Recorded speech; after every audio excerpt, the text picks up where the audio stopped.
Jadi umur saya bisa 200 tahun ini, Pak? Saya yakin itu seperti itu. Wow! Mereka percaya karena AI dan sebagainya, pengetahuan yang bertambah ini dalam 10 tahun ke depan paling tidak untuk mendapatkan angka harapan hidup 120 atau 150 itu mudah banget. Serius, itu, Pak? Yes, benar. Kita kan percaya bahwa Tuhan menciptakan manusia dan manusia itu umurnya ditentukan oleh Tuhan berdasarkan waktu. Betul. Di beberapa negara mereka percaya bahwa itu bukan berdasarkan waktu, tapi berdasarkan nafas. What? Yes. Makanan apa yang perlu kita hindari, Pak, supaya manusia ini bisa terhindar dari kanker, Pak? Zat-zat yang karsinogen itu yang harus dikurangi. Rokok salah satunya karena sesuatu yang dibakar-bakar. Sate, Pak ya? Salah satunya sih. Katanya kalau kita makan 100 gram itu sama seperti 50 batang rokok gitu. Serius, Pak? Jadi kalau kita ingin bahagia dan panjang umur. Ternyata 91,6% orang yang nontonin podcastku itu masih belum subscribe. Nah, buat teman-teman yang udah nontonin podcast ini berkali-kali dan suka dengan podcast ini, merasakan manfaat dari podcast ini, boleh tolong bantu aku untuk subscribe channel ini. Karena satu subscribe yang walaupun itu gratis, itu sudah lebih dari cukup untuk membantu tim dari The Samuel Chris Show untuk terus mengembangkan podcast ini. Aku janji sama kalian, dengan support kalian, satu subscribe itu, aku akan mengupgrade terus podcast ini dan mengundang bintang tamu yang lebih keren-keren lagi biar kalian terus mendapatkan manfaatnya dari podcast ini. Pak Gobin, welcome back di podcast saya. Saya sangat excited setiap kali ngundang Pak Gobin di sini. Karena sejujurnya nih Pak, episode dengan Pak Gobin ini top 3 lah podcast terbaik saya sepanjang saya buat podcast. Dan tema hari ini memang keluar sih dari ekonomi, dari finansial. Tapi gak apa-apa. Menurut saya ini sangat-sangat daging. Apalagi kita ngomongin seputar health yang tentunya juga dibutuhkan oleh semua orang sih Pak di sini. Dan kalau Pak Gobin sadari ya, kemarin cuplikan kita di Reels itu Pak, itu sampai 12 juta yang nonton, Pak. Sampai dikirim ke grup-grup WhatsApp keluarga, sampai di repost orang. Jadi memang segitunya gitu loh, dan sedaging itu. Bahkan nih buat teman-teman yang masih gak tahu, setelah podcast dengan Pak Gobin, saya beneran ikut seminarnya Pak Gobin loh. Yes. Bukan hanya seminar, tapi ikut juga workshopnya. Full sampai pokoknya saya belajar banyak banget di sana. Dan setelah dari workshop itu pun saya udah ngomong pada diri saya, Pak Gobin harus saya undang lagi yang kedua untuk di podcast saya nih. Dan tentunya ini buat teman-teman yang belum nonton episodenya yang pertama, please nonton dulu itu. Karena di episode kedua ini kita gak akan mengulang apapun yang udah kita bahas di episode 1. Jadi pastikan nonton itu dulu sebelum nonton yang ini. Tapi sama aja sih, nonton ini juga gak ada hubungannya sebenarnya yang pertama ya. Tapi beda nih dagingnya nih. Pak, kita mulai aja langsung di pertanyaan paling pertama saya. Yes. 5 bulan yang lalu Pak Gobin kesini. Itu masih dengan brandingan orang yang tidak memakai alas kaki. Yang sudah dilakukan selama berapa belas tahun, Pak? 13 tahun. 13 tahun. Dan hari ini saya shock banget pas melihat Pak Gobin di luar sana. Dia pakai sepatu guys sekarang. Gimana tuh Pak? Coba ditunjukin dulu Pak Gobin pakai sepatu nih. Kenapa Pak? Maksudnya tiba-tiba pakai sepatu, ada kaos kaki lagi. Iya. Oke. Sebelumnya thank you very much untuk ngundang saya lagi. Podcast yang kemarin itu ternyata membawa efek luar biasa ke peserta seminar gitu. Mereka datang, dia bilang, melihat podcast dari Chris gitu. Kemudian datang dan kemudian mengikuti seminar dan workshop saya. Siap. Dan saya juga menikmatin begitu banyak konten yang bermutu dari Chris sendiri. Yang dimana cerita-ceritanya, edukasinya, dan juga perjalanannya jalan-jalan ke Finland kemarin dan sebagainya. Saya menikmatin sekali. Thank you very much. Ya, saya langsung ke sepatu. Sebenarnya di Desember tahun 2024 itu saya membeli sepatu dan saya masukkan ke konten. Sebenarnya waktu itu saya udah beli sepatu. Tujuannya apa sih? Tujuannya adalah untuk menghancurkan ego saya. Jadi kan Gobin itu kan identik dengan yang namanya brandingnya adalah manusia tanpa alas kaki. Betul. Dan itu sudah melekat di dalam diri saya. Dan kita tahu bahwa di dunia ini kan ada satu kebenaran yang tidak terbantahkan, yaitu anicca, atau boleh bilang semuanya berubah. Hidup ini berubah, semuanya berubah. Sementara saya melekat, dan melekat itu adalah akar dari segala masalah atau kesengsaraan dalam kehidupan kita. Nah, pada saat itu saya berpikir bahwa saya udah melekat sekali dengan ego saya bahwa Gobin adalah tanpa alas kaki. Nah, disitulah kemudian saya ingin menghancurkan ego saya. Dulu saya itu pernah melakukan ini berapa kali. Semua baju saya warnanya putih, celana saya warnanya coklat, rambut saya panjang. Ketika saya melihat baju yang berwarna berbeda, kemudian saya merasa, aduh saya kepingin beli itu. Tapi kan saya kan putih, branding saya putih, saya nggak nyaman. Nah di situ kemudian saya hancurkan ego itu. Nah kali ini alas kaki.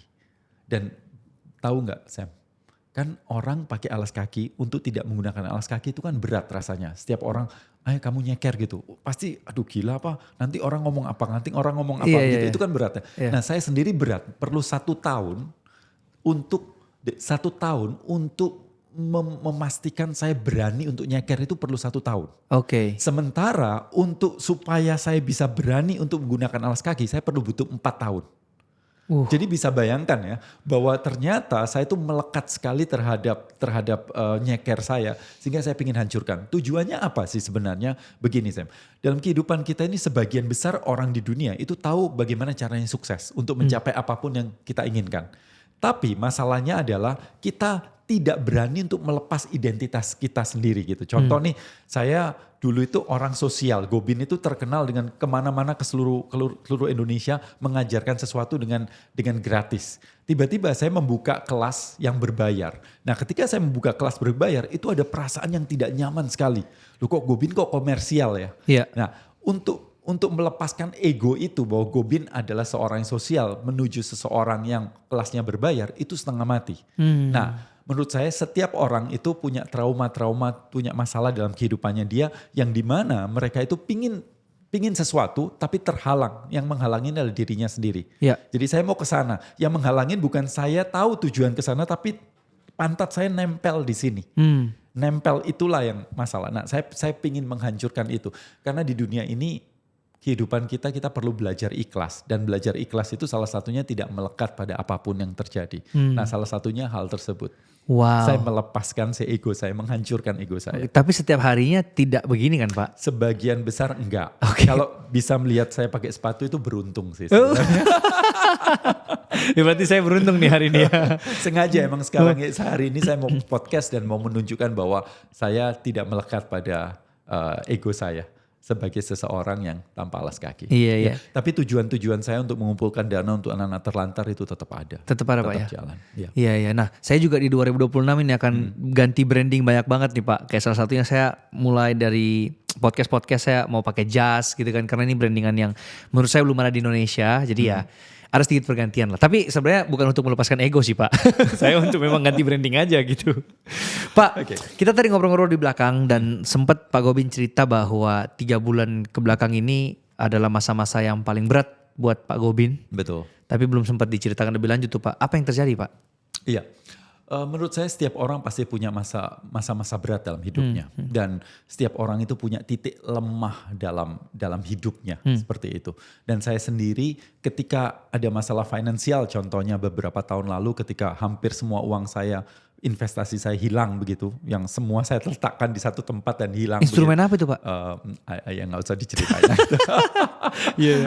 Ilmu saya. Itu gak membuat saya shock. Saya tetap jalan, saya mau apa dan sebagainya. Tapi ada satu titik lemah di dalam hidup saya yang dimana kalau itu kena itu wah terurai-berailah si hati ini hancur seperti Apakah itu? Ya, masalah relasi sih, masalah relasi. Relasi. Itu saya mengalami masa-masa berat di beberapa bulan terakhir ini. Ada sesuatu kejadian yang cukup shock dan itu membuat saya berat badan saya turun. Kalau saya melihat saya itu lebih kurus gitu. Kemudian saya juga kesulitan tidur mungkin dan sebagainya gitu. Tapi yang menarik adalah begini, Sam, bahwa kita tahu di dunia ini kan gak ada yang pasti ya. Yeah. Dan di dunia ini masa-masa berat itu pasti akan terjadi dalam hidup kita. Iya, iya. Nah 7 tahun lalu saya mengalami hal ini juga. 7 tahun lalu? 7 tahun lalu. Dan ketika 7 tahun lalu itu sangat-sangat berat. Dimana apa yang saya lakukan adalah pada saat itu saya punya berbagai ilmu.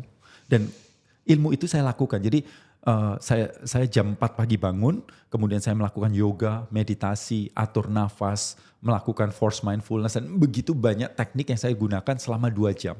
Nah selama 2 jam itu untuk apa? Untuk saya bertahan supaya 22 jam saya tetap waras. Oke, itu yang terjadi.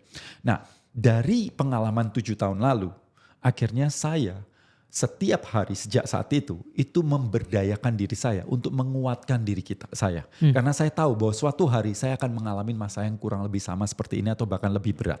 Nah kita kan gak pernah tahu dalam hidup kita apa yang terjadi. Kalau saya tidak meninggalkan dia, dia yang meninggalkan saya. Kan selalu seperti itu. Kita meninggalkan orang-orang kita cintain atau orang-orang kita cintain meninggalkan kita. Apakah meninggal, berpisah dan sebagainya seperti itu.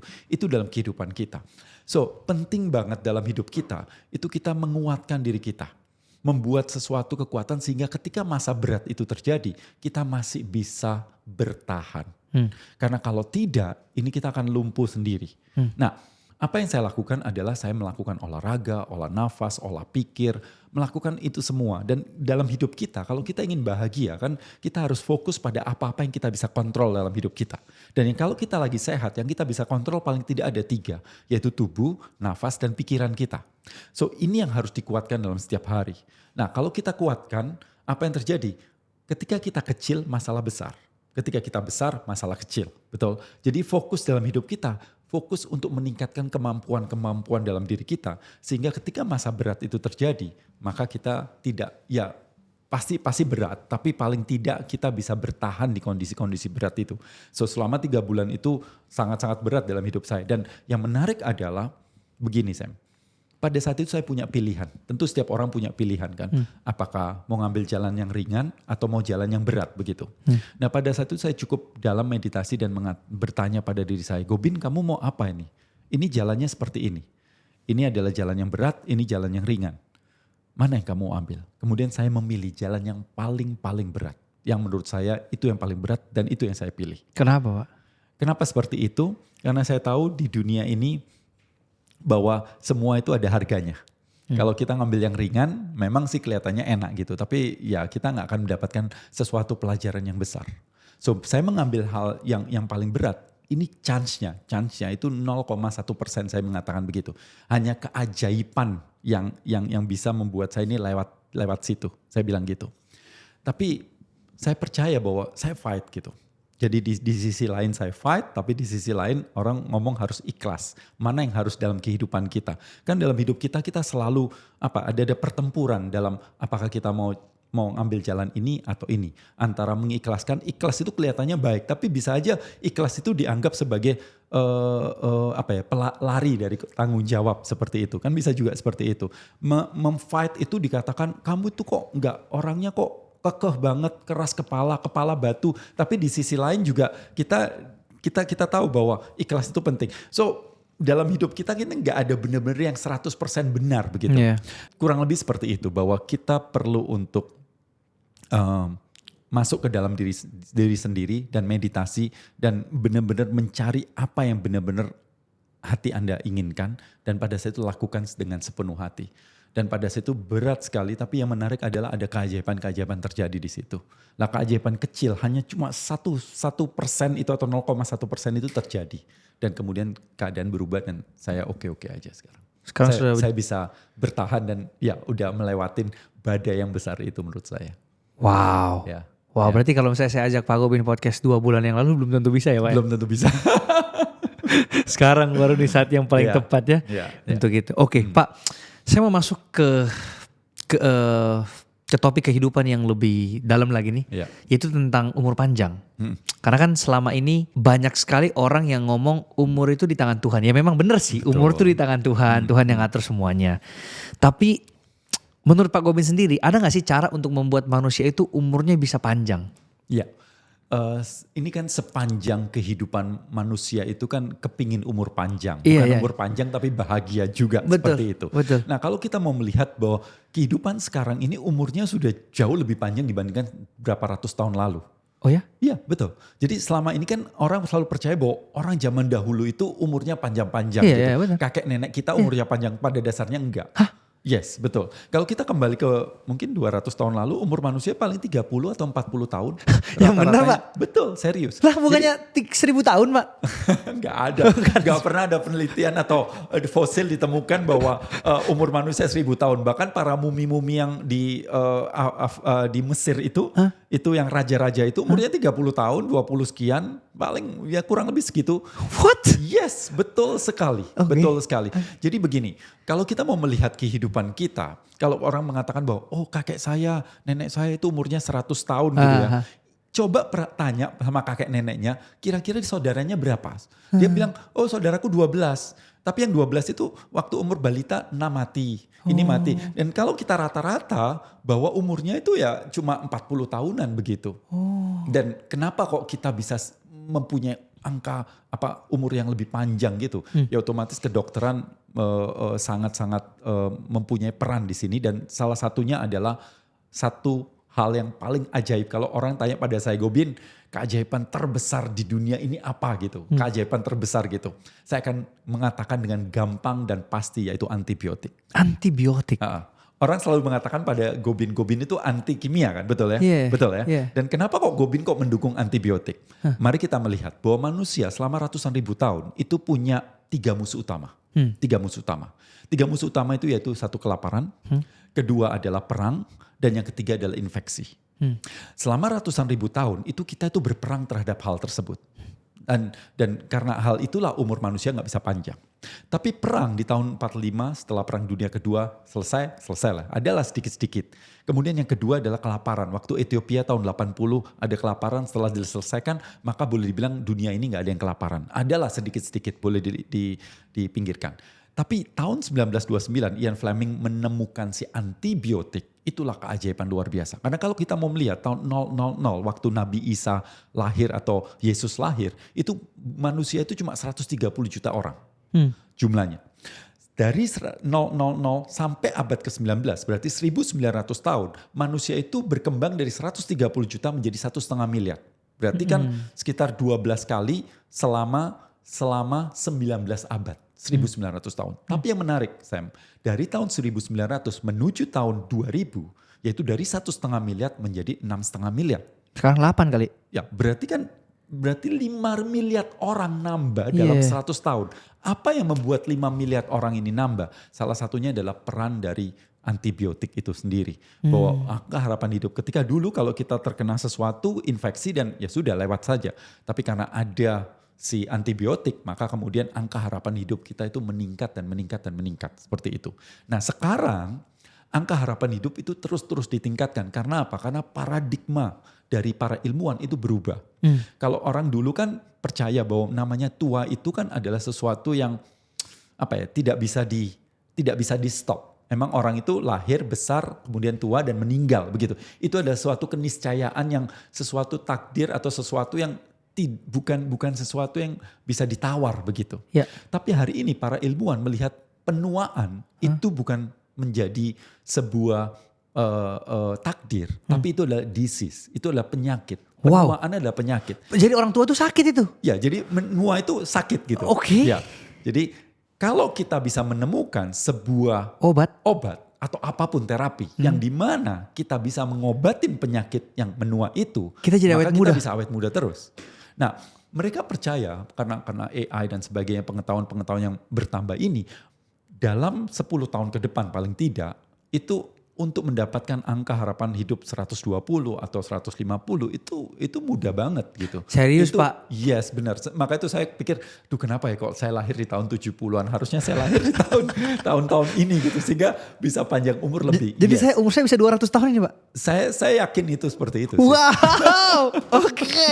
Gimana Pak? Dan orang selalu ketika saya mengatakan seperti itu, banyak orang bilang, Pak Gobin mana enak sih, umur 80 itu loh udah gak enak. Orang 80 itu udah gak bisa ngapa-ngapain, udah sakit ini. Loh itu kan pemikiran kita, kalau orang tua itu pasti sakit-sakitan. Lah kalau kita sudah bisa membereskan si penyakit-penyakit tersebut, maka untuk angka harapan 100, 120 atau 200 itu kan sangat-sangat mungkin dan kita tetap sehat aja. Iya, sehat banget. Mau sih Pak kalau bisa 200 tahun sehat gitu ya. Sekarang para ilmuwan melakukan hal tersebut, bagaimana supaya si pembelahan sel itu menjadi lebih lama begitu.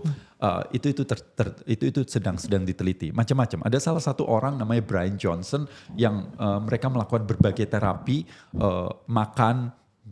makanannya diatur, olahraganya diatur, tidurnya diatur dan semuanya diatur, dan dia mengetes DNA-nya itu semakin hari semakin muda. Bahkan kalau kita mau melihat dia umur 46, 48 tapi jantungnya umur 25. Kan kita bisa ngecek tuh sekarang di organ-organ kita itu umurnya berapa begitu. Bahkan tingkat ereksinya dia itu umur 18 tahun.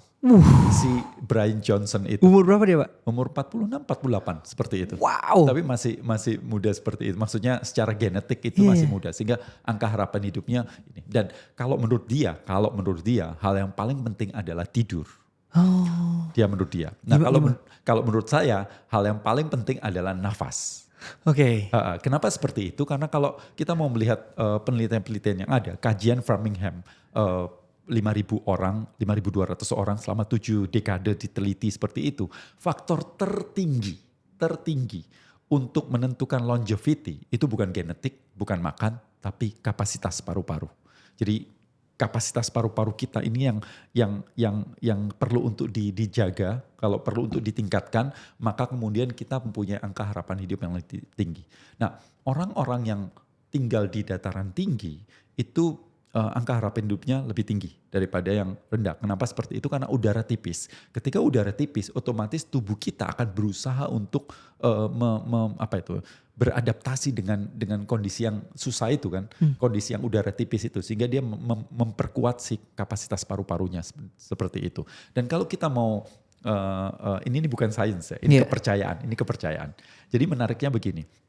Kalau di sini kan manusia, kita kan percaya bahwa Tuhan menciptakan manusia dan manusia itu umurnya ditentukan oleh Tuhan berdasarkan waktu. Betul. Ya kan, Gobin nanti umur 87 tahun, 3 bulan, 6 hari, 3 detik meninggal. Nah, seolah-olah kita itu ada titiknya di mana mau kita nyebrang jalan, mau tidur, pokoknya detik itu kita meninggal. Itu kan asumsi kita. Betul. Kita kan gak tahu pikiran Tuhan bagaimana, Betul. tapi asumsi. Betul. Nah, di beberapa negara mereka percaya bahwa manusia itu diciptakan Tuhan dan Tuhan memberikan umur manusia itu bukan berdasarkan waktu, tapi berdasarkan nafas.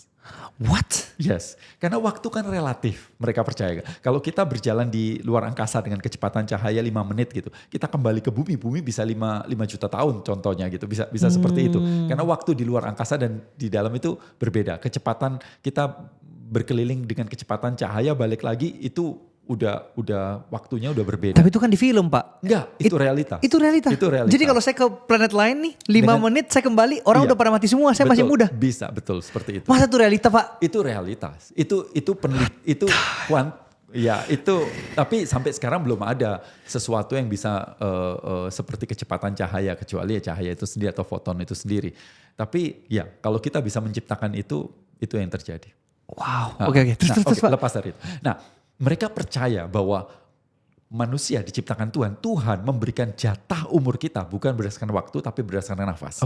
Nah, kalau kita mau melihat rata-rata kehidupan dunia sekarang, kita itu nafasnya, manusia itu rata-ratanya 660 juta nafas per kehidupan. Rata-rata ini kita ngomong ya. Jadi contoh nih, saya Gobin dikasih 660 juta. Nah, sekarang saya mau ngirit atau tidak?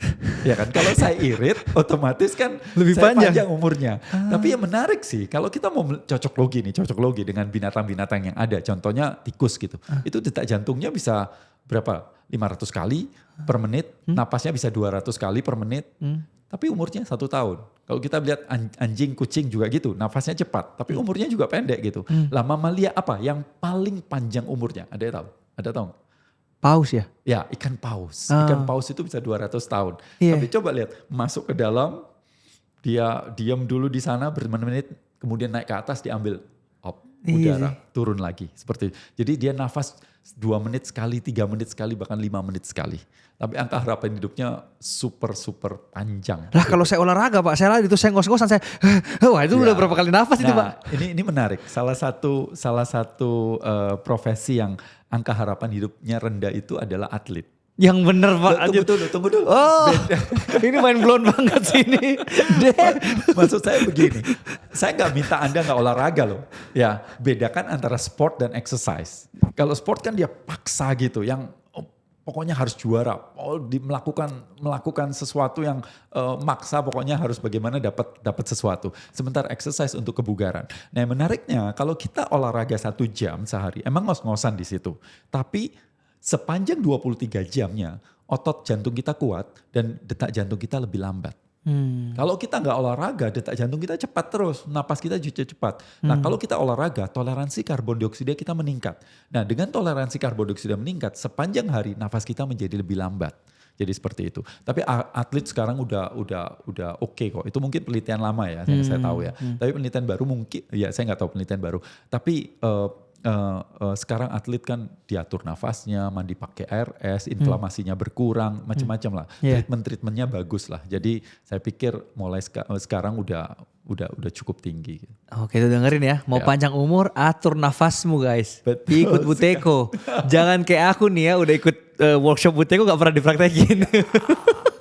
Saya harus kembali Pak. Saya harus kembali lagi ke situ lah ya. Harus. Ya masanya waktunya kadang agak tight sih Pak. Tapi untuk umur panjang saya harus melakukan itu kayaknya. Karena menurut saya dari semua teknik nafas yang ada, Buteyko adalah top priority sih menurut saya sih. Karena dia memprogram otak kita agar nafas kita lambat sepanjang hari, Sam.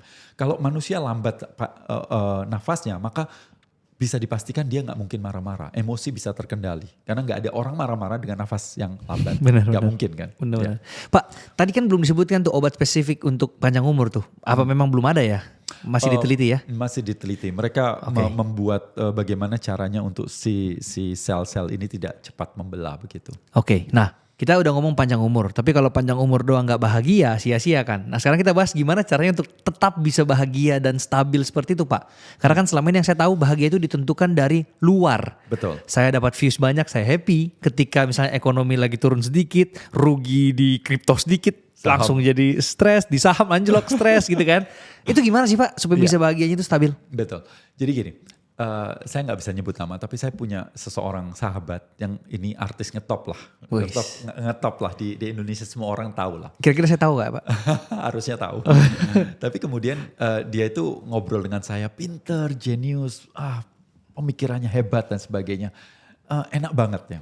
Nah tapi artis ini dari kecil memang pengguna obat, dia minum obat. Karena dia punya masalah mungkin dari genetik atau apa sehingga dia punya masalah dan kemudian untuk membuat obat untuk supaya tidak depresi, supaya emosinya tidak loncat-loncat dan sebagainya seperti itu. Nah suatu hari dia bilang bahwa dia mau melepas obat. Nah ketika sudah melepas obat, tiba-tiba saya ketemu lagi nih yang tadinya wah keren, pinter, ngobrolnya enak, tiba-tiba berubah total. Saya pikir kok bisa seperti ini ya? Dia bisa impulsif, dia tiba-tiba ngambil handphone seorang, apain dan sebagainya. Dan saya berpikir bahwa ini kok orang kok benar-benar berbeda, total berbeda gitu. Nah kemudian setelah beberapa lama kemudian dia menggunakan obat lagi. Nah terus saya berpikir, ini orang jenius, kemudian jadi seperti ini.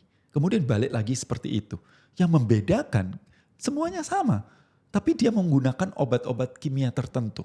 Artinya bahwa kalau kita kehilangan kimia tertentu di dalam tubuh kita punya potensi seperti dia dong.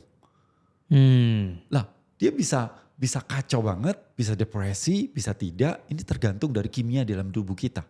Nah atau lebih tepatnya hormon-hormon di dalam diri kita. Lah para peneliti itu sekarang itu mendefinisikan kebahagiaan itu nggak lebih dari cairan-cairan kimia di dalam diri kita, terutama hormon-hormon, terutama 4 hormon utama itu dopamin, oksitosin, serotonin dan endorfin. So ketika kita bisa membuat si hormon-hormon dalam tubuh kita atau neurotransmitter di dalam tubuh kita ini dalam kondisi seimbang, maka kita akan mendapatkan ketenangan batin tersebut. Nah menariknya adalah semakin hari semakin kita tahu bahwa cara bagaimana untuk supaya si hormon-hormon ini semakin seimbang gitu ya.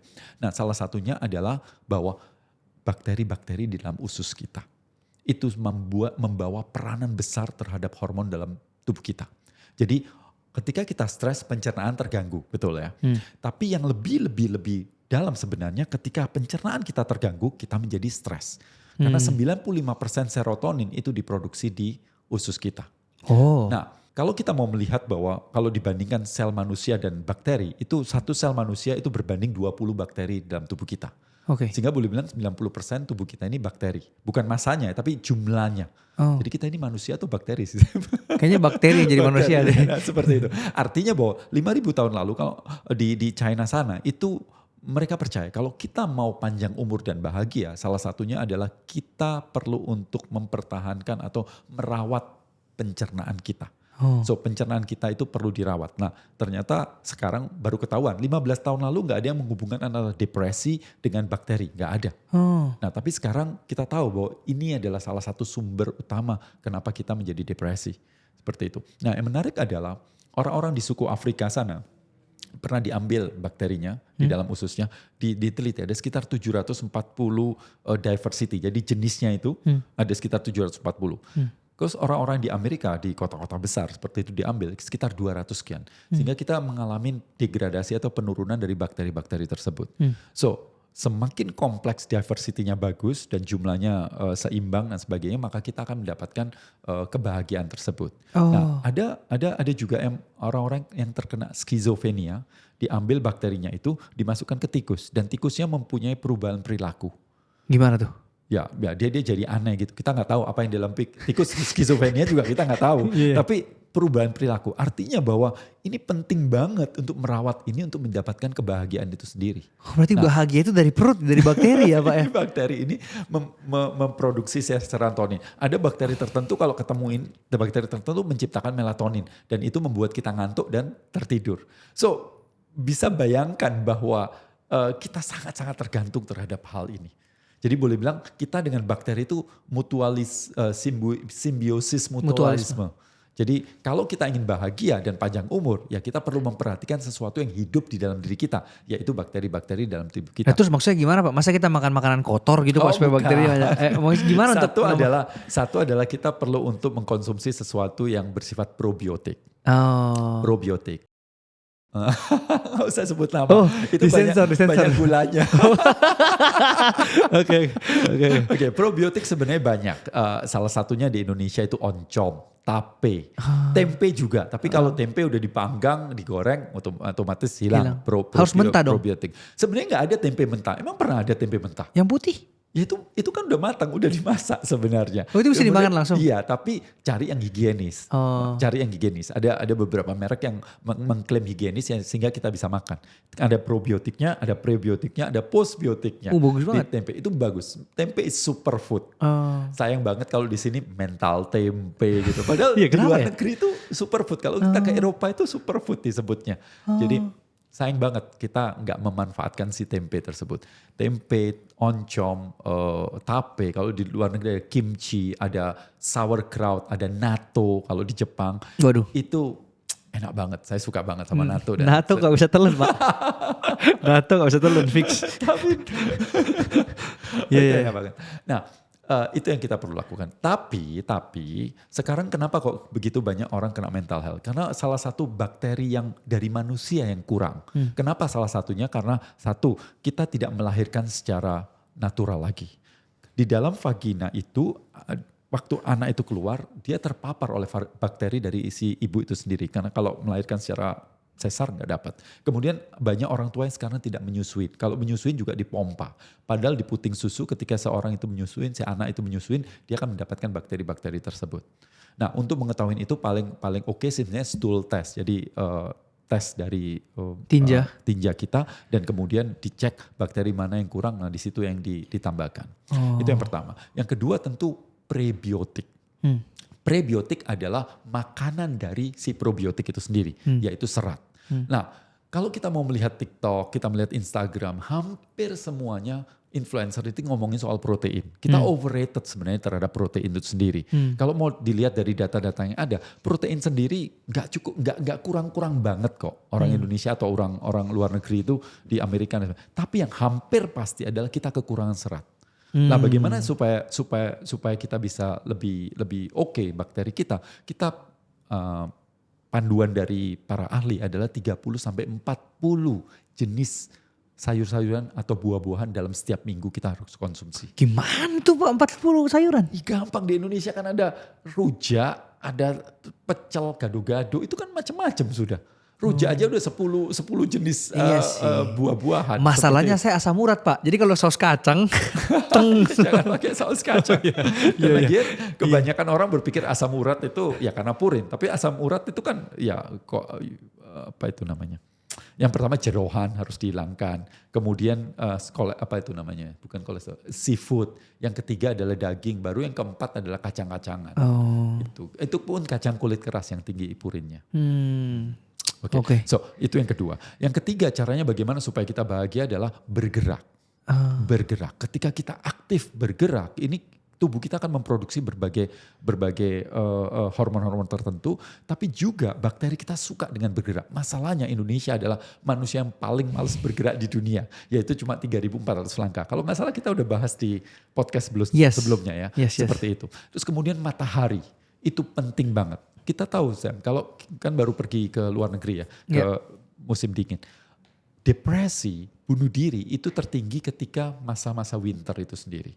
Jadi ketika matahari tidak ada. Nah matahari mengandung vitamin D. Ultraviolet. Yes, ultraviolet. Matahari adalah mengubah provitamin D menjadi vitamin D. Provitamin D adalah di dalam bawah kulit kita ada provitamin D. Nah ketika kena matahari dia akan berubah menjadi vitamin D.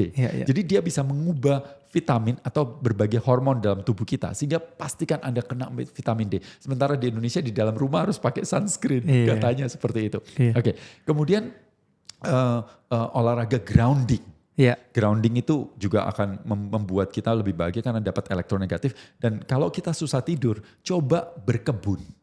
Berkebun, mengaduk-ngaduk tanah itu punya bakteri dan kita hirup dan kemudian itu akan membuat si bakteri kita menjadi berkembang lebih baik di situ. Kemudian satu lagi adalah tidur dan nafas. Nafas yang lambat dengan hidup menciptakan nitrit oxide. Nah nitrit oxide inilah yang membuat bakteri ini berkembang lebih baik. Oke. Gitu.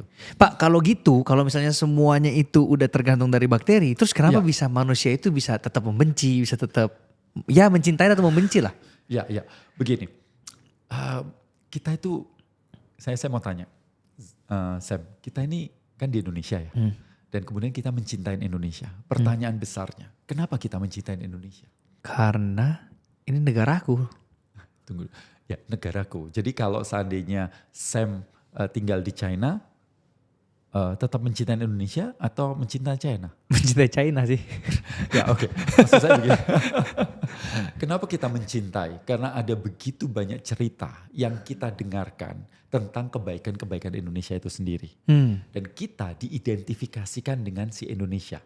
Orang Indonesia. Kemudian Indonesia itu cinta damai. Indonesia itu negara kaya. Indonesia itu ramah tamah. Indonesia itu baik dan sebagainya. Semua cerita-cerita itu kita masukkan ke dalam tubuh kita dan kita percaya bahwa Indonesia itu bagus dan kemudian kita mencintai. So artinya bahwa ketika kita mencintai itu karena cerita-cerita yang ada di dalam diberikan pada waktu kita kecil. Itu yang terjadi. Nah, begitu pula ketika kita membenci kelompok lain, orang lain, kaum lain atau negara lain, seringkali itu bukan karena emang kita punya masalah dengan kelompok tersebut, tapi karena cerita-cerita yang kita masukkan ke dalam tubuh kita, maksudnya bukan dimasukkan, tapi yang kita dengar, yang kita dapatkan dari orang lain atau berita dan cerita itu sendiri. Contohnya Pak, cerita apa yang kita dengar tentang Indonesia? Indonesia, contohnya kita mengatakan bahwa negara Jepang dan Belanda itu menjajah, betul? Lah memang Pak, orang di buku sejarah saya belajar kayak gitu Pak. Dikatakan begitu ya? Iya 360 tahun kan, Belanda Indonesia tuh. dijajah? Belanda 300 tahun. 350 tahun. Ya. Oke. Indonesia merdeka berapa tahun? Indonesia merdeka berapa tahun? Belum nyampe 100 tahun. 80 tahun. 80 tahun. Bagaimana negara yang baru 80 tahun dijajahnya 350 tahun? Lah kan sebelum merdeka Pak. Sebelum merdeka bukan Indonesia. Sebelum merdeka kan bukan Indonesia. Itu kan kerajaan ini, kerajaan ini, kerajaan ini, kerajaan itu. Betul? Dan bahkan karena sebenarnya kalau seandainya tidak ada Belanda, mungkin Indonesia ini tidak terjadi. Karena yang menyatukan si kerajaan-kerajaan ini menjadi koloni dari itu, itulah si Belanda itu sendiri. Nah, terus namanya apa Pak waktu itu? Hindia Belanda kan? Atau negara ini kan? Oke, sekarang saya balik lah gini. Kita kan bangga banget dengan namanya Majapahit. Iya. Oke, Majapahit itu punya kekuasaan sampai ke Vietnam, Khmer gitu dan sebagainya, betul? Iya. Nah pertanyaannya, Majapahit itu mempunyai kekuasaan sebesar itu pakai apa? Bagaimana caranya? Menjajah sih. Bukan. Melebarkan kekuasaan. Kalau kita melebarkan kekuasaan. Tapi kalau orang lain menjajah begitu. Nah, kita membenci dan sebagainya. Contoh kita dengan Timor Timur, ya kan? Bagi Timor Timur Indonesia menjajah. Tapi bagi Indonesia bukan, dia bergabung dengan Indonesia, mengintegrasi ke Indonesia. Wow. So artinya begini, saya bukan mau masuk ke sana, tapi kita mesti tahu bahwa kalau menurut Yuval Noah Harari yang nulis Sapiens, human is storytelling animal. Jadi manusia itu adalah binatang yang berkembang saling mencinta dan membenci, bukan karena makanan dan teritori. Karena kalau kita lihat primata-primata yang lain ya, Bu, itu mereka berantem karena dua hal. Satu karena makanan, yang kedua adalah teritori. Tapi kita bisa membenci bukan karena keduanya itu, tapi karena cerita. Nah, saya kembali ke masa kecil saya. Waktu saya kecil, saya kan pulang pergi diantar oleh seorang pengemudi dari orang tua saya. Nah, pengemudi itu membenci si polisi. Kenapa? Jadi saya nggak tahu masalahnya apa, tapi Gobin kecil. Kemudian si pengemudi ini setiap kali ketemu polisi kurang ajar. Polisi itu maunya duit saja. Polisi. Nah, Gobin mendapatkan siraman si kebencian tersebut tanpa disadarin. Nah, ketika Gobin besar, saya udah lupa sama cerita-cerita itu, tapi itu tertanam di dalam diri saya. Polisi itu emang kurang ajar. Ketika saya berhadapan dengan polisi karena ditilang atau apa, tiba-tiba saya marah, saya bentak si polisi itu. Nah, pada saat itu saya berpikir memang polisinya yang salah. Tapi ternyata setelah saya cukup dalam meditasi, saya mengetahui bahwa akar dari kebencian itu bukan saya punya masalah dengan polisi, tapi karena saya ditanamkan kebencian pada polisi itu. Sehingga Sam, kalau kita ingin bahagia dalam hidup kita, kita perlu untuk mengubah narasi-narasi di dalam kepala kita agar kita bahagia. Selalu ingat, ketika kita membenci kelompok, kaum dan sebagainya, yang paling rugi adalah kita sendiri. So, kita punya kuasa untuk mengubah itu. So, narasi-narasi dalam kepala kita yang kita perlu ubah agar kebencian itu tidak ada seperti itu. Kita boleh melakukan sesuatu untuk ketidakadilan, lakukan sesuatu. Tapi kalau Anda menyimpan kebencian terus-terusan dalam hidup kita, maka yang rugi bukan orang lain, kita sendiri yang paling kena. Kita berharap orang lain yang mati, tapi kita yang minum racunnya setiap hari. Kurang lebih seperti itu. Oke Pak, saya barusan ada live di TikTok untuk jualan buku saya, karena kayaknya tanggal kembar atau hari apa gitu kemarin. Dan kejadian ini barusan aja. Sepanjang live itu saya bener-bener keganggu banget karena ada satu orang itu yang niat banget Pak. Dalam artian apa? Dia masuk di live saya dari menit ke 1 nih. Dan bener-bener bertahan terus sampai mungkin waktu itu saya live 2 jam 3 jam. Dia ada terus tuh 2 jam 3 jam yang tugasnya hanya ngehujat doang. Betul. Setiap kali saya mau bilang bahwa ya guys saya punya produk ini, dia langsung bilang ini mah untuk memperkaya diri sendiri, ini mah isinya jelek, ini mah copy dari ChatGPT, ini mah pokoknya semua negatif Pak. Ya akhirnya saya kan mau ngerespon yang bagus-bagus nih, pertanyaannya ada yang beneran pengen nanya isi bukunya gimana, kebaca lagi komen dia, lagi komen dia. Sampai akhirnya saya gak kuat, saya live mungkin sebentar aja, saya tutup live tersebut dan saya kesel banget sampai pulang itu saya langsung pulang ke rumah, saya bad mood gara-gara saya tuh kena mental lah istilahnya Pak. Gara-gara kok bisa ada orang kayak seperti ini saking penganggurannya gak ngapa-ngapain standby di situ untuk memang ngehujat aja gitu loh Pak. Nah di posisi seperti itu sebenarnya kan yang dirugikan saya. Karena seharusnya saya bisa lebih lama lagi untuk membantu orang yang ingin memang untuk dibantu gitu kan. Tapi gara-gara ada satu orang ini akhirnya saya memberhentikan niat saya untuk membantu orang di hari itu. Dan akhirnya sepanjang hari saya jadi bad mood. Balik lagi, gimana sih Pak? Atau apa yang saya harus lakukan di posisi-posisi seperti itu? Kalau ketika ada sebuah situasi yang memang membuat saya tuh jadi kesel banget gitu loh Pak. Gimana supaya saya tetap bisa melanjutkan hidup saya dengan pemikiran atau mind yang tenang gitu Pak? Itu kan kondisi-kondisi yang kita tidak harapkan dalam hidup ini. Sam, di dunia ini lebih banyak sesuatu yang kita tidak inginkan terjadi daripada yang kita inginkan terjadi. Betul ya? Betul ya. Nah, penting banget dalam hidup ini kan kita seringkali dengar motivator, kamu bisa, kamu harus mencapai ini, caranya begini, seperti itu. Saya juga melakukan hal tersebut. Itu bagus. Tapi kita tahu bahwa di dalam kehidupan kita ini lebih banyak yang kita tidak inginkan terjadi. Saya nggak kepingin macet, saya kepingin jam 4 tank di sini. Saya kepingin cuaca itu mendung tapi ya nggak hujan. Saya kepingin banyak sekali kan. Saya kepingin pasangan saya begini, saya kepingin anak saya begini. Kita pingin, tapi kan nggak selalu terjadi. Maka penting banget kita itu belajar untuk melepas seperti itu. Nah ini yang perlu diketahui. Yang kedua adalah kita mesti tahu bahwa kemarahan, kebencian, ketakutan, keserakan dan semuanya itu bukan dari luar. dalam diri kita. So yang mengganggu Sam bukan dia. Yang mengganggu Sam kan dia ngomong, Pak. Yang mengganggu Sam adalah pikiran kita tentang dia. Oke, ya kan? Kita tidak pernah terganggu oleh omongan orang lain. Yang mengganggu kita adalah pikiran kita yang mengganggu, yang mikirin dia. Kok dia seperti ini ya? Aku dihujat, aku di ini. Kan memberikan makna seperti itu. Saya juga sering mendapatkan seperti itu. Jadi setiap ada orang itu sampai menantang pada saya, Pak Gobin, berapa harga kamu 1 jam? Ayo kita duduk, saya bayar kamu berapa jam untuk debat dengan saya. Sampai seperti itu. Debat apa? Gak tahu, apapun yang saya katakan dicela begitu ya. Saya ngomong apa, celah. Diomongin saya itu agen dari Israel lah, apalah, inilah, itulah, macam-macam lah. Pokoknya yang seperti itu. Saya akan buktikan bahwa kamu itu salah, ini begitu. Wow. Saya itu seperti itu. Kamu cari duit aja, kamu memperbodoh orang dan sebagainya. Wow. Dia buka di DM, di komen-komen, dan bahkan dia bilang berapa harga kamu untuk itu. Terus saya pikir, saya tanya sama manajer saya, kira-kira dikasih harga corporate atau harga seperti itu. Dia pun ketawa baca itu gitu. Nah, ketika saya mengetahui ada seseorang seperti itu, saya berempati. Kenapa?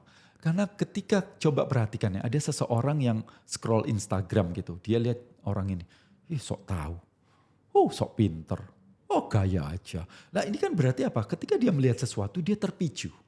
Terpicu berarti tertrigger, lukanya tertrigger. Kalau sering kita melihat konten-konten dan kita kemarahan itu muncul di kita, maka sebenarnya orang itu banyak lukanya seperti itu. So saya berempati, kasihan juga sih orang ini, ada yang saya bisa bantu. Kita nggak percuma untuk mengkonfrontasi mereka gitu. Biasanya saya DM, saya bilang apa yang saya bisa bantu untuk kamu gitu. Kalau perlu datang ke pelatihan saya, ngobrol dan seperti itu, saya bisa mengerti. Dan kalau dia kecewa, ada juga yang kecewa gitu ya. Saya bilang yang membuat kecewa bukan saya, yang membuat kecewa adalah harapan-harapan Anda.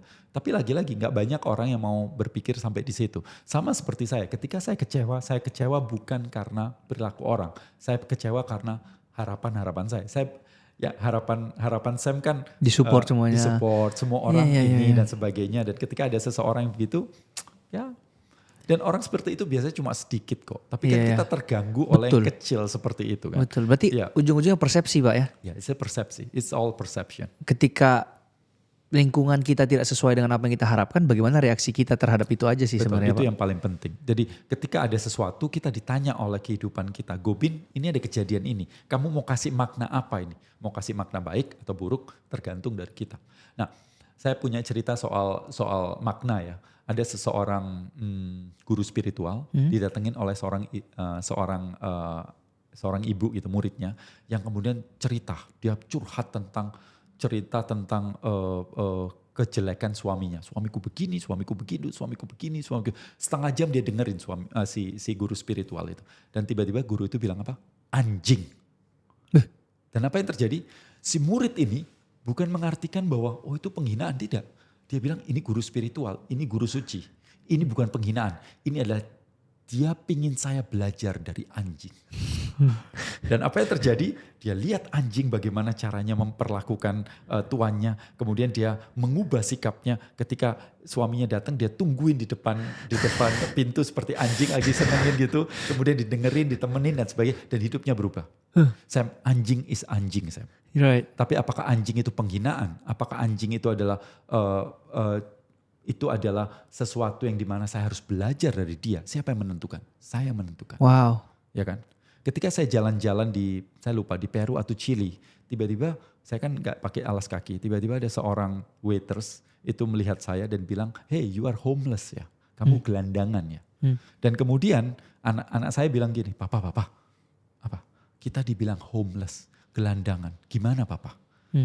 Pak, kita yang tahu diri kita. Kita itu sama Bali itu beda 12 jam. Artinya bahwa kita itu udah setengah mengelilingi dunia. Gitu. Dan kita bisa jalan-jalan seperti liburan. Belum tentu dia bisa jalan-jalan keluar dari negaranya sendiri. Dan kita tahu bahwa kita bukan homeless. So kenapa kita mesti terpengaruh hal itu? Kalau saya jalan-jalan dan tiba-tiba ada seseorang bilang anjing gitu. Sam, di handphone saya ada tes DNA. DNA saya itu manusia. Nah kalau dia bilang anjing, sebenarnya masalah siapa sebenarnya? Dia punya masalah dalam mengartikan gak bisa membedakan antara anjing dan manusia. Apakah saya sakit hati? Ya tidak. Wow. Karena saya tahu nilai saya sendiri. Seperti itu kurang lebih. Jadi tergantung, setiap ada kejadian selalu ingat, kita ditanya oleh dunia, kamu mau kasih makna apa kejadian ini? Wow. Dari makna tersebut emosi kita muncul. Oke.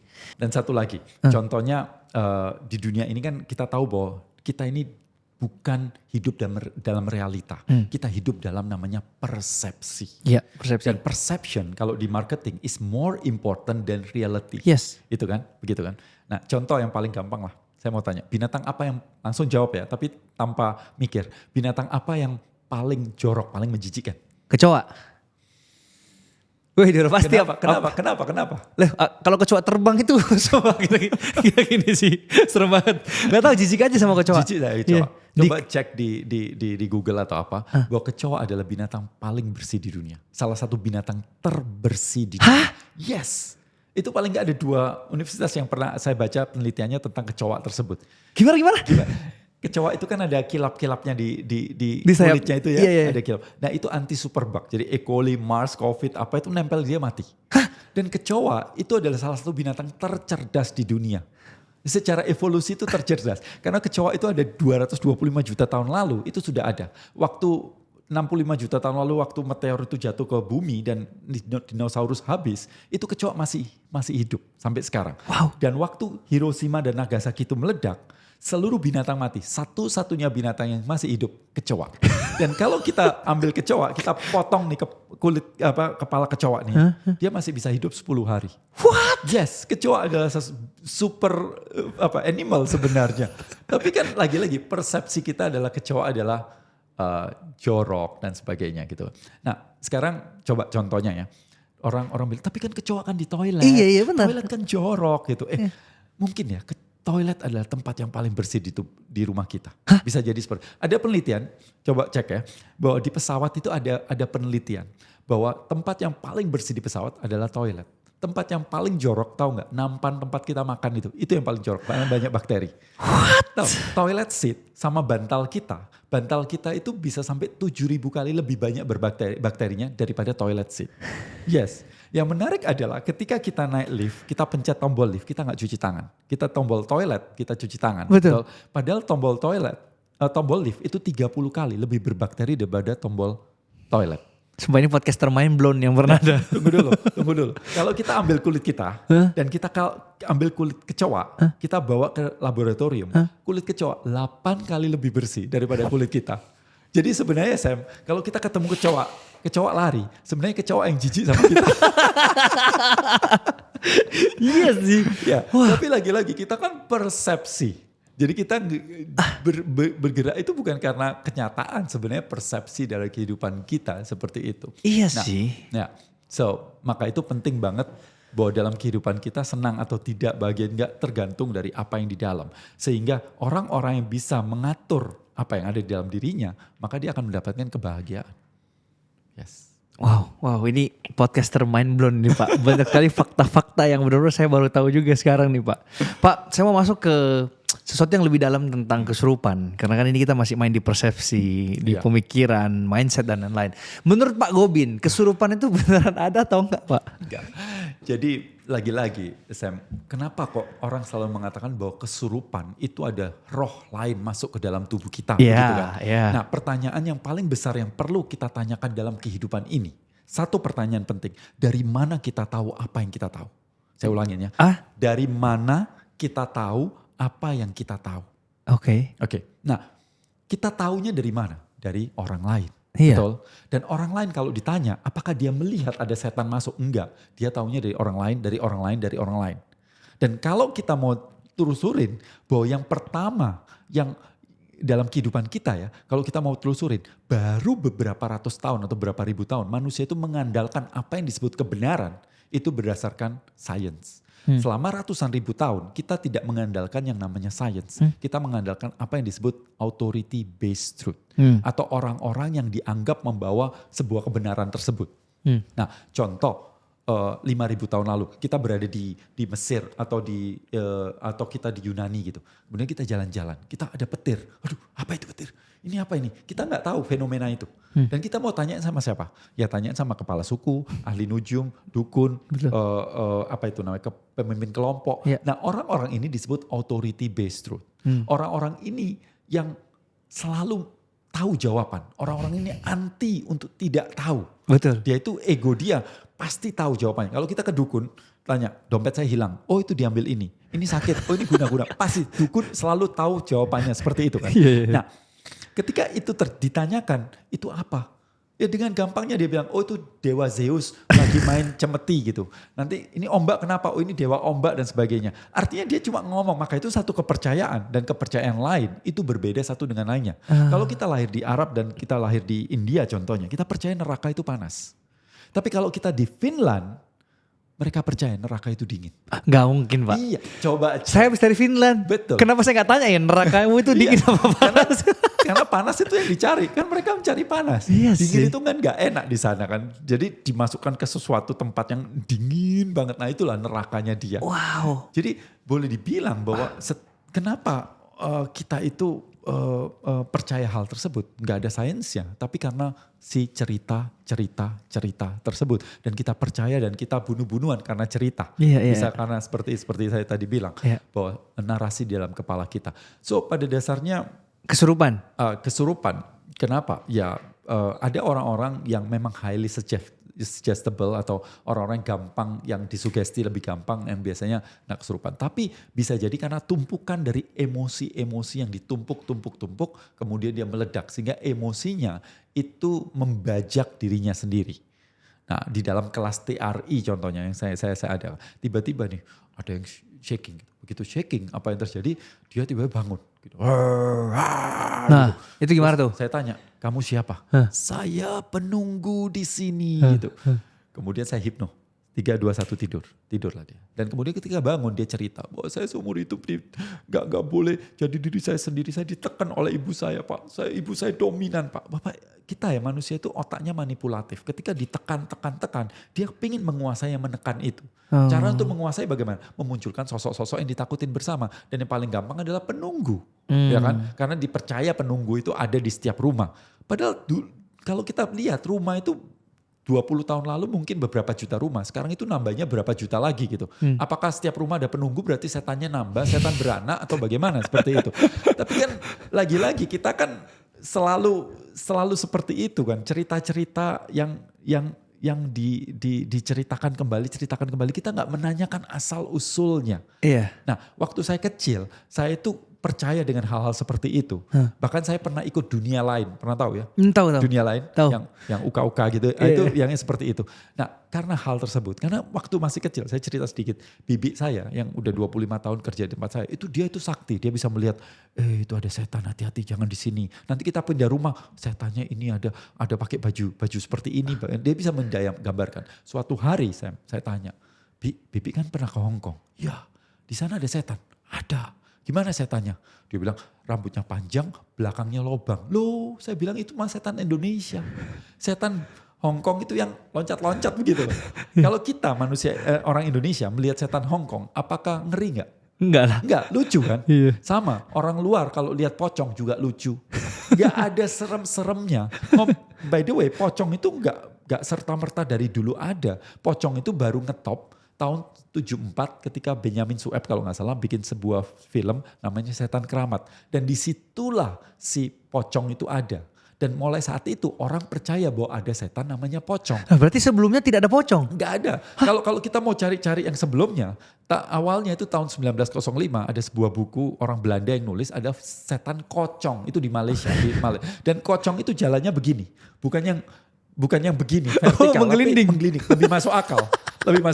Maka itu setan itu tergantung dari cerita, tergantung dari film. Maka itu setan setiap tahun itu nambah, tergantung dari filmnya. Ada suster ngesot lah, nyiblorong, mak lampir, suster kejepit lah, macam-macam lah.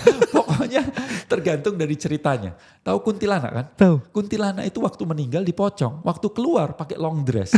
Dari mana? Yes. Tokopedia apa Shopee dia bilang.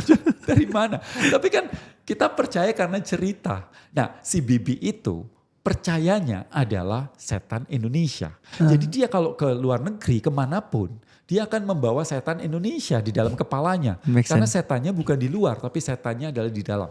Not seeing is believing, but believing is seeing. Jadi kalau orang Amerika ke Indonesia, dia akan melihat setan Amerika, bukan setan Indonesia menurut saya. Pak, tapi ini bisa diperdebatkan. Misalnya ada yang ngomong, lah tapi di depan mata saya orangnya bisa terbang sampai menempel di dinding atau apa gitu. Enggak ada orang bisa menempel. Jadi begini, ada seseorang pesulap namanya Randy, ngetop banget. Dia seseorang yang sangat-sangat skeptical. Dia itu sampai ngumpulkan jutaan US dollar untuk siapapun di dunia yang bisa membuktikan adanya ketidakmasuk akalan. Seperti orang terbang lah, orang ditutup matanya dan kemudian dia bisa mengetahui apa yang ada di sebelahnya dan sebagainya. Kalau ada satu orang yang bisa membuktikan kekuatan seperti itu atau kemampuan-kemampuan seperti itu, maka dia akan mendapatkan hadiah tersebut. Sampai Randy meninggal, tidak ada satu orang pun yang bisa membuktikan itu. Wow. Nah, artinya apa? Saya juga kepingin tahu, tapi kan saya juga pesulap, saya tahu trik-triknya para pesulap, para dukun-dukun itu melakukan ini, melakukan itu dan sebagainya. Iya. Tapi sampai sekarang saya kepingin sebenarnya pingin tahu ada orang yang punya kemampuan-kemampuan seperti itu. Berarti Tapi sampai sekarang kalau belum yang ketemu. habis itu debus Pak, yang aksi culture? Ya. Kalau para pesulap tahu, tapi kan saya nggak kepingin membongkar hal-hal itu di sini. Nanti tanya pesulap merah aja bagaimana caranya. Dia kan emang fokusnya di situ. Saya nggak mau ngambil jatahnya dia gitu. Iya. Oke Pak, kita sekarang akan melakukan sebuah eksperimen. Ini sebenarnya saya lihat di workshopnya Pak Gobin yang dimana dia bisa menghafal kata Pak ya dalam jumlah yang sangat-sangat banyak. Ya.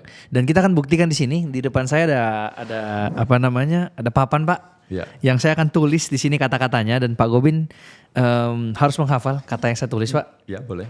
Disebutkan aja. Disebutkannya sambil saya tulis Pak, karena kalau nggak saya yang lupa Pak katanya. Katanya apa Pak? Justru sambil tulis. Tapi sebelumnya saya mau mengatakan bahwa apa yang saya mau katakan ini adalah sebenarnya kita punya kemampuan yang luar biasa, tapi kita nggak tahu caranya. Yes. Iya kan? Sama seperti saya bisa bertahan di kondisi dingin. Kita punya kemampuan, tapi kita nggak tahu caranya. Kita bisa melepaskan stres dan trauma, tapi kita nggak tahu caranya. Iya. Nah, ini membuktikan bahwa kita itu semua itu bisa loh ngafal selama kita tahu, karena kemampuan kita ada, tapi kita nggak tahu caranya. So, ini membuktikan. Yes, dan di podcast kali ini kita akan bongkar caranya Pak ya. Boleh. Oke, siap. Ini katanya random aja Pak. Random. Mau campur buah, campur apapun. Apapun ya. Iya, benda lah. Paling gampang benda dulu lah. Paling gampang benda. Ya, sebutkan benda. Benda yang ada di dalam ruangan ini. Enggak selalu. Ada 20 benda sebutkan. 20 benda. Ya. Oke, kita mulai ya Pak ya. Ya, boleh. Lampu, jam. Yes. Jam itu jam. Iya, jam. Iya. Oke. Laptop, laci, oke. Ya. botol, spidol, tumbuhan. Iya, ini tumbuhan Pak. Oke, tanaman ya. Tanaman, kursi, Ya. celana, Oke. kacamata. Oke. Gila sih ini. Lukisan, Oke. headphone, meja, Ya. mikrofon, Iya. sepatu, Oke. tas, iPad, Ya, boleh. tripod. Oke? Jas, dan dasi. Oke. Gimana nih? Kameramen gimana nih? Mau disebutin nih udah nih. Saya harus gimana nih ya supaya ini. Sebutin dengan cepat. Iya, jadi saya bakal giniin ke kamera. Terus Iya. Pak Gowin tinggal sebut aja. Menyebut ya. Ya. Siap ya? Oke. Go. Oke. Yang pertama adalah lampu, Oke. kemudian ada jam, Oke. kemudian ada laptop, Yes. kemudian ada laci, Yes. dan kemudian keluar botol, Wow. spidol, Yes. kemudian dia tanaman, Wow. kemudian tanamannya, kemudian dia pergi tanamannya, dia pakai kacamata, Bukan. bukan kacamata, dia duduk di kursi, Yes.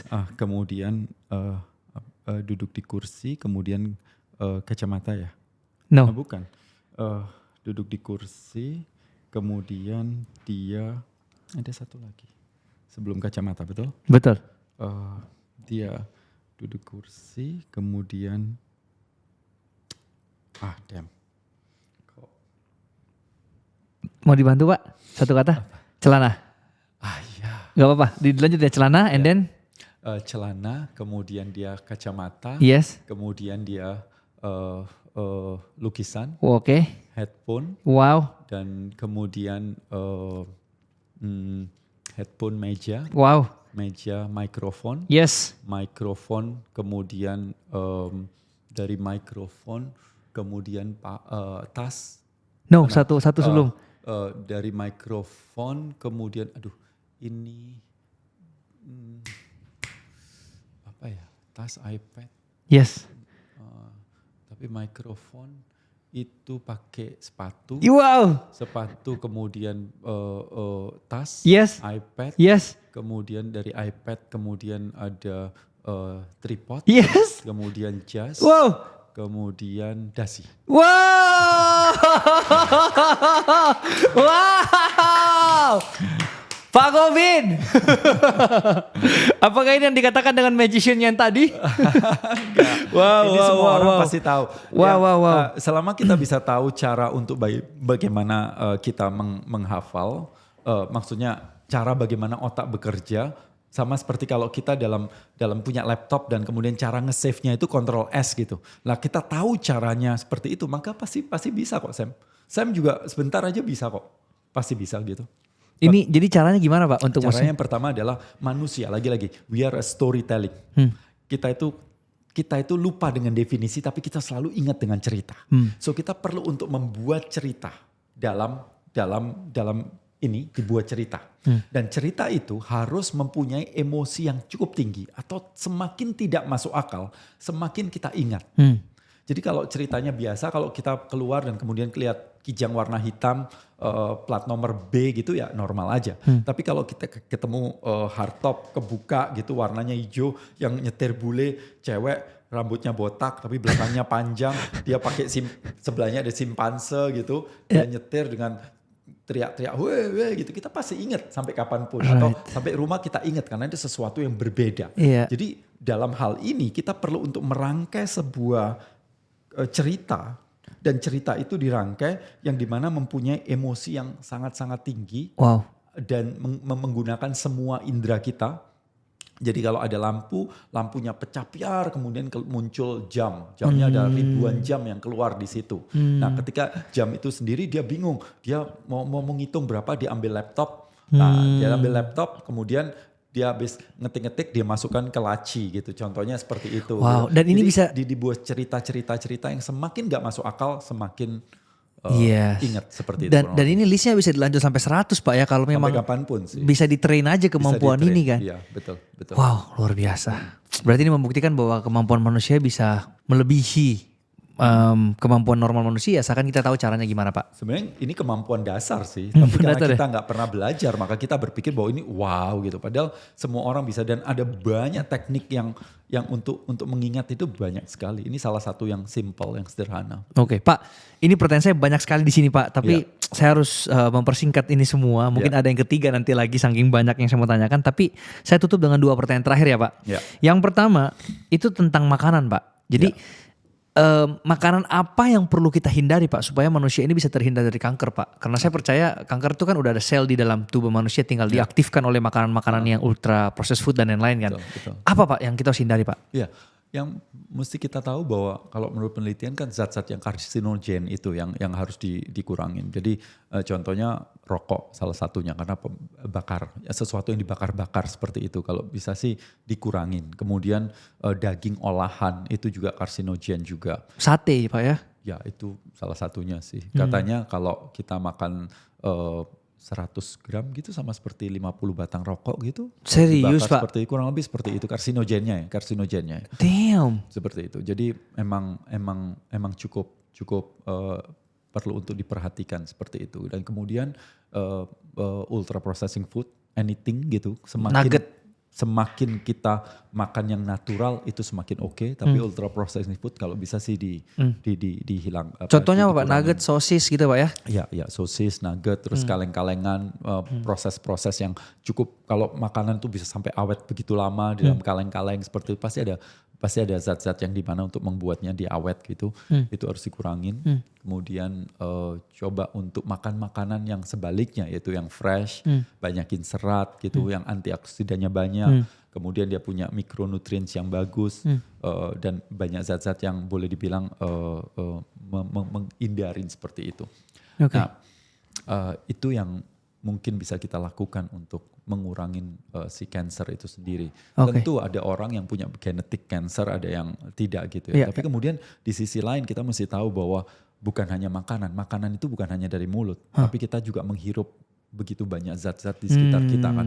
Kita tahu bahwa Tangerang dan Jakarta pernah mendapatkan predikat kota paling terpolusi di dunia gitu ya. Kita nggak usah ngomong kendaraannya aja, tapi begitu banyak orang bakar sampah, begitu banyak zat-zat kimia yang ditempelkan di kanan sini di mobil dan sebagainya, di mana kita hirup tanpa kita sadarin.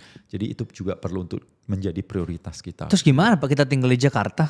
Ya kalau kita tinggal di Jakarta, kalau kita punya rumah yang dimana ada exhaustnya yang bagus itu oke gitu. Kemudian paling tidak Anda mesti belajar untuk bagaimana kita meningkatkan oksigen dalam tubuh kita dan nafasnya lebih sedikit. Contohnya teknik-teknik nafas yang dimana kita nafasnya lebih sedikit, dan kemudian ya banyakin tumbuhan di sekitar untuk jadi filter dan sebagainya, itu mungkin bisa dilakukan sih. Oke, Pak, saya mau lanjut ke pertanyaan terakhir saya, itu tentang tidur. Karena tadi kita bahas tidur salah satu caranya Brian Johnson untuk awet muda ya Pak. Dan saya baru baca sebuah artikel yang mengatakan ketika seseorang bangun tidur karena alarm, itu bisa meningkatkan potensi dia untuk terkena serangan jantung Pak. Karena katanya kita lagi enak tidur, tiba-tiba bunyi alarm, tering. Badan kita kaget, kita bangun. Tapi kalau itu diterus-terusin dalam waktu yang panjang Pak, kita bisa aja kena itulah serangan jantung dan lain-lain. Nah, tapi untuk saya ini yang tidurnya kebo ini Pak, susah sekali bangun tidur tanpa alarm Pak. Saya bisa kebablas Pak. Dan itu setiap hari kan jadwal saya padat banget dari pagi sampai malam, pagi. Itu gimana Pak? Maksudnya supaya saya tidak telat ke aktivitas saya, tapi saya juga nggak mau pakai alarm. Oke. Jadi kita mesti tahu bahwa otak kita ini bisa diprogram juga untuk supaya bisa kita bangun pagi dan tidur dan cepat. Yaitu membiasakan dulu bahwa pagi kita tidurnya jam berapa, kemudian bangunnya jam berapa. Itu adalah prediksi yang paling, kalau kita melakukan ini 1 bulan, pokoknya jam 8 kita jam 9 contohnya mau tidur gitu, dan jam 5 bangun begitu. Pertama mungkin dibantu alarm, tapi setelah beberapa waktu kita akan otomatis, seperti tadi saya bicara sama si Wahyu saya bilang gitu, saya hari ini mau tidur lama pokoknya. Saya matikan alarm, saya mau tidur gitu. Saya mau tidur lama hari ini, saya capek banget semalam itu. Apa yang terjadi? Jam 10 saya tidur, jam 6 bangun udah 8 jam gitu. Ya percuma aja alarm belum nyala, saya udah bangun duluan begitu. Jadi cara salah satu supaya kita bisa tidur ini adalah kita prioritaskan tidurnya. Jadi alarm itu penting. Tapi alarm itu bukan di pagi hari. Alarm itu di malam hari. Supaya kita tahu tidur kita kapan. Itu lebih penting daripada di awal. Di awal hari lebih baik di akhir hari.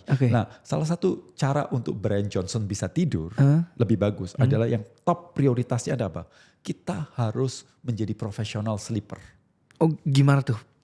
Jadi gini, Sam ini kan seorang profesional content creator ya. Boleh bilang hampir setiap hari membuat konten, betul? Dan ketika diundang berbicara ya mau gak mau harus mempresentasikan apapun itu. Kalau seandainya saya lagi gak enak badan, apakah saya gak bikin konten? Saya tetap bikin konten karena saya profesional, betul?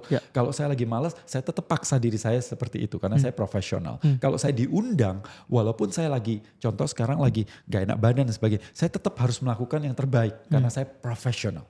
Lah kita tahu bahwa tidur itu adalah sesuatu yang sangat penting. Maka itu saya harus mengidentifikasi saya menjadi professional sleeper. Jadi itu menjadi prioritas dalam hidup saya. Sehingga jam 9 waktunya tidur, kita harus tidur. Gitu. Nah untuk sebelum tidur, apa yang kita lakukan kayak seperti Brian Johnson atau yang lain, caranya adalah yang pertama adalah 1 jam sebelum tidur tidak terkena layar. Contoh salah satu itu. Kemudian 3 jam sebelum tidur tidak makan apapun. Kurangnya seperti itu. Jadi kita emang set di situ sehingga di detik itu kita, katanya si Brian Johnson, dia dari tidur kena bantal sampai tidur itu 5 menit kurang lebih. Dan dia kan satu-satunya orang di dunia yang secara histori itu tercatat selama 6 atau 9 bulan non-stop. Itu data tidurnya itu 100%. Belum ada yang punya data seperti itu. Pakai aplikasi dia ya? Pakai aplikasi dan sebagainya. Dan tahu nggak kenapa kita ini semakin hari semakin banyak insomnia? Salah satunya karena apa? Dulu manusia di abad ke-18 atau 17 itu tidurnya kurang lebih dalam satu hari itu 10 jam. Semua orang kurang lebih seperti itu. Tapi kapan kita mulai insomnia? Kapan mulai manusia itu susah tidur? Tahu nggak kapan? Ketika gadget datang. Sebelum itu, yaitu ketika ada penemuan terbesar sepanjang sejarah, yaitu penemuan lampu oleh Thomas Alva Edison, kalau nggak salah 1829, di mana pada saat itu kita selama ratusan ribu tahun manusia itu pagi hari melihat sinar warna biru dan putih, malam hari dia melihat namanya kuning, orange dan merah, perapian-perapian itu. Tapi setelah lampu itu ada, malam itu menjadi terang. Nah ketika malam terang, apalagi sekarang kemudian lampunya putih. Nah sekarang lampu bukan di atas tapi di sini. Nah ketika mata kita itu terkena lampu, ingat ya, mata itu bukan terkoneksi dengan otak. Mata adalah bagian dari otak kita. Ketika itu terkena si lampu itu, dia mengatakan bahwa ini masih pagi. Sehingga melatonin gak tercipta. Maka itu penting banget untuk bikin blue light filter di handphonenya itu seperti itu. Dan kalau bisa emang berapa jam sebelum kita tidur, kita memang tidak melihat si lampu atau layar sehingga kita bisa tidur lebih nyenyak. Jadi alarm seperti alarm saya itu di malam hari. Itu yang lebih ini. Memang nggak ada salahnya sih sekali-sekali kita punya, gak harus flight pagi dan pakai itu gitu. Tapi kalau kita sudah terbiasa bikin alarm jam 10, ya jam 6, 8 jam saya rasa udah lebih dari cukup dan kita akan kebangun. Seperti itu. Oke. Salah satu podcaster mind blown yang saya pernah buat di siri saya ini, dan harapannya semoga teman-teman bisa belajar sesuatu dari Pak Gowin hari ini. Thank you. For sure kita bakal ada episode ketiga nih Pak, karena pertanyaan saya dari tadi belum terjawab, masih banyak semuanya, dan sekali lagi saya bilang setiap kali ngomong sama Pak Gowin kayaknya butuh 10 jam pun gak selesai.